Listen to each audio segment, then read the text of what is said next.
But I would just like to thank everyone for coming out tonight. I know it means a lot to Gretchen and Brian, and it really means a lot to my family and everyone. You know, there's people from Vermont and Missouri and Michigan and Massachusetts and Maine and pretty much, you know, all across the United States, and it means a lot for us all for you guys all to be here today.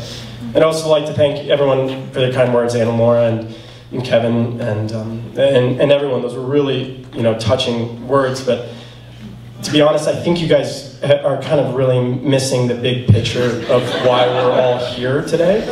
And you know, I think that there's a reason why we're gathered. And I mean, no offense to you guys, which is, it's really, I'm glad you guys got married today. But the real reason, and if we could just do like this is a little experiment. So if you could raise your hand if you have a sister. So if you guys could just go ahead. Look at all those hands, isn't that's really amazing. What a treasure I'm sure they were to you. Now, if you could keep your hand raised if you have two sisters. Double the joy in your life. That's really amazing. Now, if you could keep your hand raised if you have three sisters in your life. Oh, there we go. There's a couple. Now keep your hand raised if you have three sisters and you're the only boy.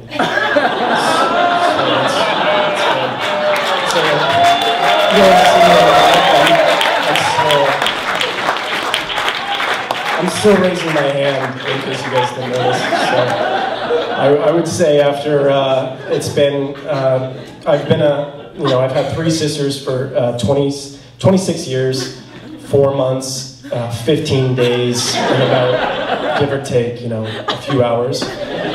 So I thought that's why we were here, actually. Brian, I'm so glad to have you in my family.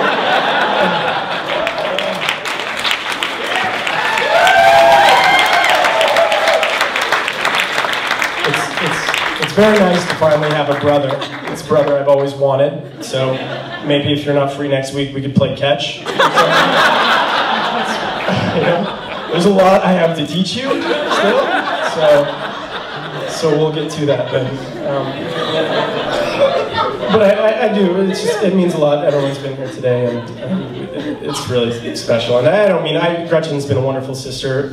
For those of you who don't know this story, she was actually pretty close to me losing my older sister. I had just been born, as the story goes, and we were coming at home in the car. And Gretchen was so excited to see me in the hospital, and she was so excited to have this little baby there. And then we get into the car, and she realizes that I'm actually coming home with her, and that the world is no longer Gretchen's. She has to share it with somebody. And she actually starts holding her breath as we go home. So my parents are driving, it's in the book. Newborn, it's in the book, if you don't believe me. And Gretchen is turning blue in the back seat. So I'm glad she lived that day. My life would have been, I think, tarnished, I guess. But anyways, of course, Gretchen means the world to me, and the Hoffman boys have a tough time expressing sentiment without tearing up, so I just wanted to read a quick toast. It's called My Symphony, and it's by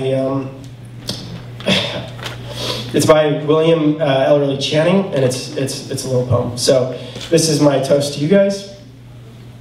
To live content with small means, to seek elegance rather than luxury, and refinement rather than fashion, to be worthy, not respectable, and wealthy, not rich, to study hard, think quietly, talk gently, act frankly, to listen to the stars, birds, babes, and sages with open heart, to bear all cheerfully, do all bravely, await occasions, never hurry.